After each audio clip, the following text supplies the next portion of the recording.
But I hope that in spite of the weather, the welcome has been warm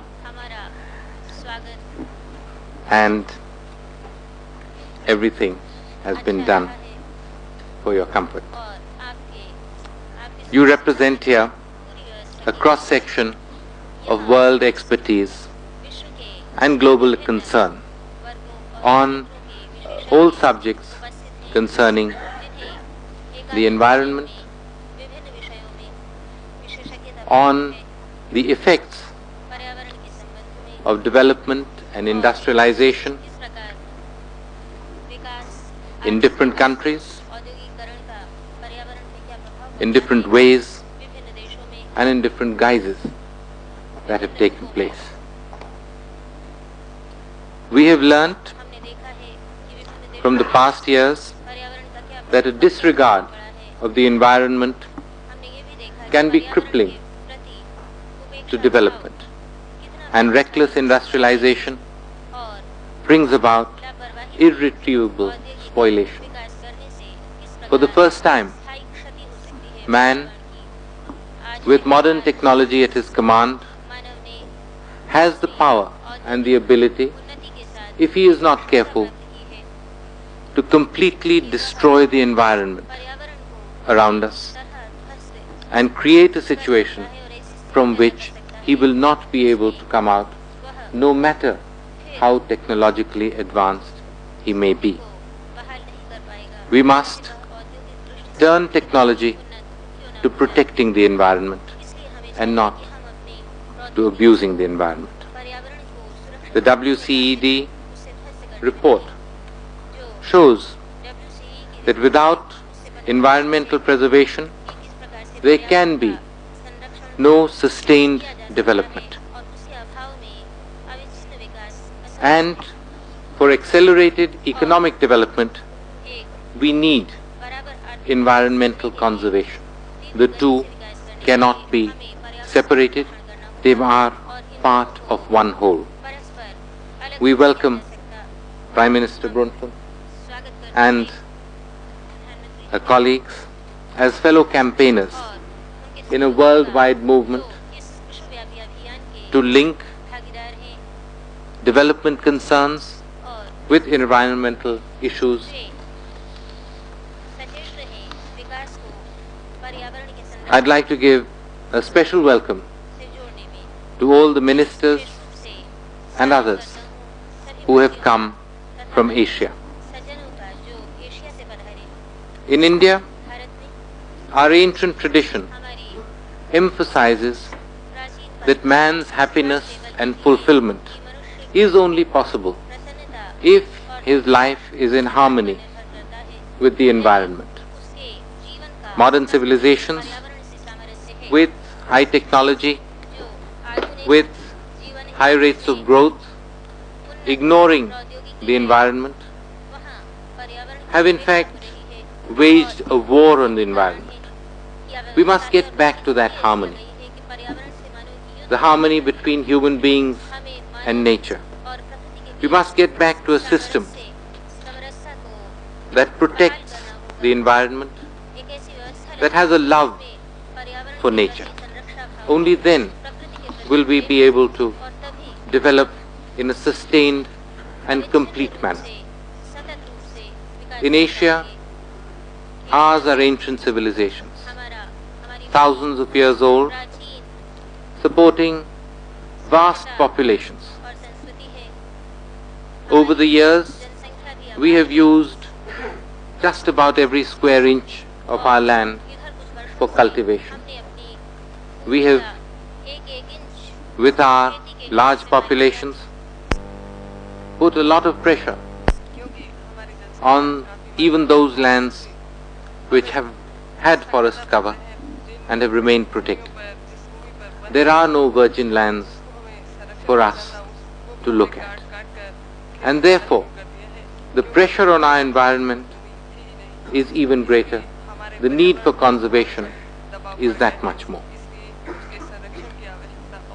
For maximum effect in protecting the environment worldwide and within our own countries, we need to have a re-look at our developmental priorities. We cannot develop if we don't see the larger picture, we don't see the whole.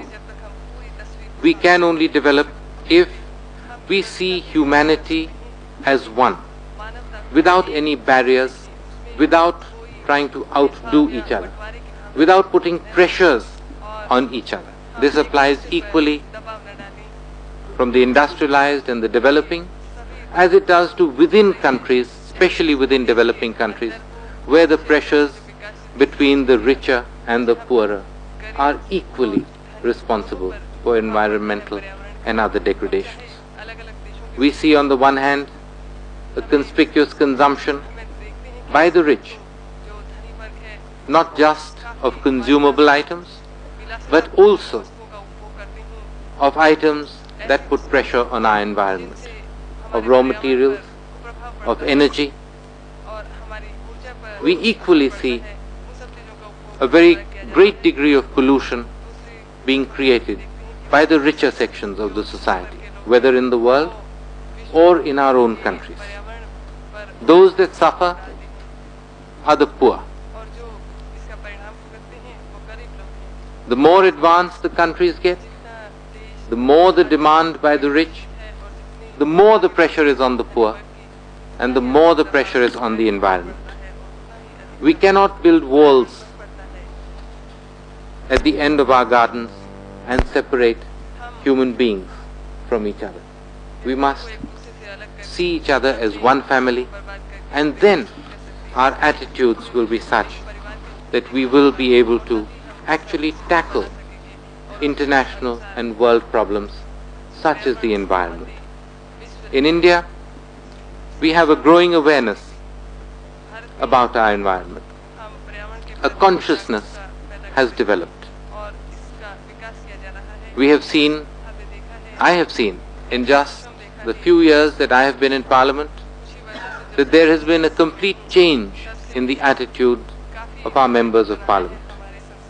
Just a few years ago, almost every project that was blocked or made more expensive and complicated for environmental reasons was argued on the floor of the House, was argued for by the members of Parliament to get it released quickly.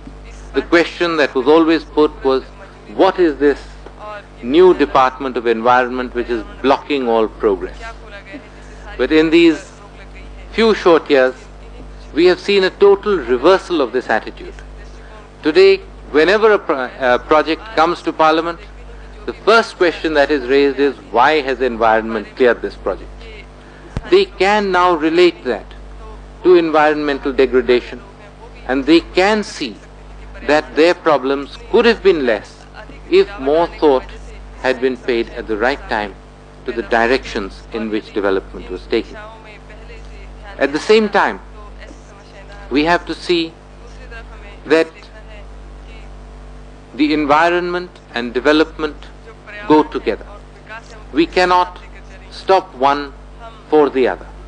Our development must be tailored and made in such a manner that it does not destroy the environment, it helps build the environment, restore the environment, and at the same time gives jobs and a better life for the people who are affected in the poorer areas. We in India have seen, because of environmental degradation, our deserts are spreading. We have terrible problems of deforestation, of soil erosion, of waterlogging and salinity, alkalinity in the soil. Floods and droughts now come together. We have a flood, the water washes off, it takes the topsoil with it, and the following season we have a drought because there is no water. Mela that took place in Hardwar, the water used to be completely polluted, but we were able to, even in the initial stages of the program, clean it enough to make it drinkable. directly from the river. We target that by the time the next major fair comes along in January '89 in Allahabad, we will be able to have the Ganga clean enough to drink from in Allahabad. Conservation strategies have been worked out for ecologically fragile zones. We have 127 agroclimatic zones for which we are setting up national agricultural research projects. For endangered plants and animal species, we have established biosphere reserves and taken many other measures. In concerted international action, for effective national action, if the environment in our countries, in the developing countries, is to be protected. Our experience in protecting our environment is not one of doing so in isolation, but of trying to see the problem as a whole along with the human problems that go along with it. Those affected must be protected and cushioned from the steps that we take. We must take compensatory action to see that they are not put in hardship or in difficulty, especially because those affected invariably consist mostly of the poorest sections of our societies. For example, our legislation to conserve forests, if it is to be effectively implemented, needs to be supplemented by giving alternative employment and alternative income opportunities with an alternative supply of food, of fuel, of fodder, of building materials. We have tried to build these things into our system of protecting our forests. At the same time, what we need is a greater commitment from the international community, and the UN is the right forum to start these activities and giving the correct directives. The effects of pollution and degradation is disproportionate on poorer nations and equally on poorer households. We've seen what happened with Bhopal in 1984. We have seen how the rural poor have to suffer much more with environmental degradation. The droughts, the floods that have affected us in India, we can give a rough measure of the effect and the way the environment is degrading. The relief that we have had to give in the first 2 years of the 7th plan, which is the current plan, has been the same as that which we gave for the whole 5 years of the 6th plan. So in such a short time span, we have had to almost increase the relief 2.5-fold, and that, I have no doubt, will increase even more in the next 3 years of the plan. We ourselves have reoriented our relief programs so that they are used to build rural assets and to build back and regenerate the environment. We have to cushion the poor from scarcity and see that results from the relief work is effective. We have seen in some states where we have had now 3 or 4 years of drought. This year, the drought has been even more severe than it has been in the past. But the effects of that drought have been less because of the drought relief work that has taken place in the years before. A sense of drought proofing. Similarly, we need to see international cooperation to see that countries and peoples who are affected most by degraded environment can be protected in a similar manner.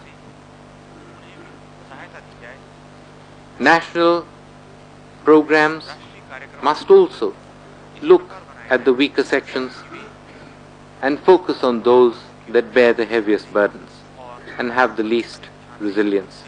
Relief measures should be conceived in such a manner that environmental upgradation takes place. Conservation of the environment is important in itself, but it is also crucial to our development. It is imperative for our national stability and for international peace. Indiscriminate deforestation wastes cultivable land, marginalizing small farmers and swelling the landless labor. The poisoning and overfishing in rivers deprives our fisherfolk of their livelihoods.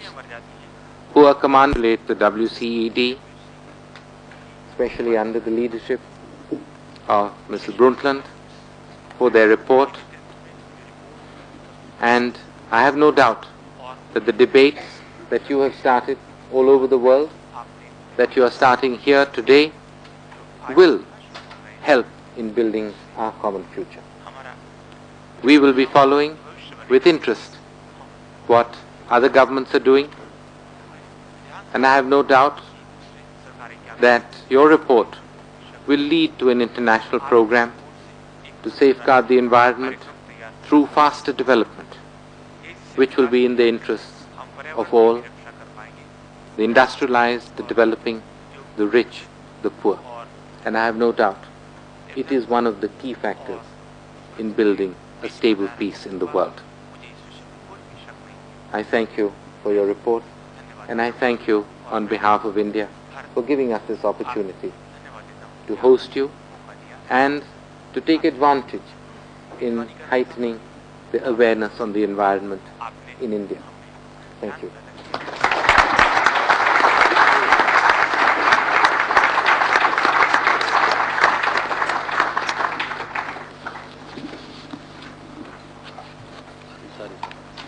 Madam Chairman.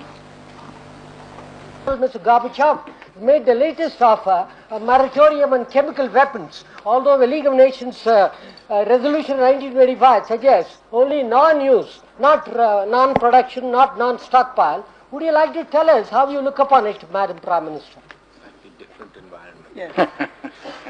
I think the global detente that you are talking about is a very vital issue indeed.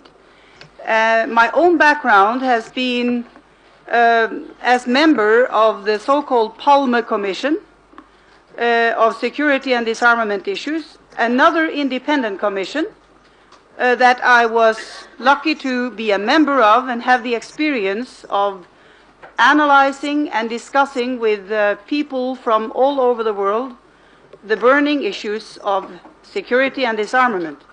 I visited India with that commission in January last year. It was the first time when I met your Prime Minister, Rajiv Gandhi, and had a chance together with the other members of the Palme Commission to discuss these issues. At that time, we made a strong statement after an important speech by the Secretary General Gorbachev proposing to the world community to have the dialogue between the two superpowers become more effective and to support it in such a way that it could have results. We based ourselves also very strongly on the wish for a comprehensive test ban and indeed the need to go on with the summit meetings. Now, I would not say, personally, that the Reykjavik meeting between Secretary General Gorbachev and President Reagan was a failure. It was an important step, although they did not succeed in finalizing agreements in all these vital areas. On the other hand, I think we must try to keep up the momentum the most that we can in all nations of the world, to see to it that the process of dialogue between East and West, and indeed which relates to the whole global community, now is concluded with positive results. I'm sure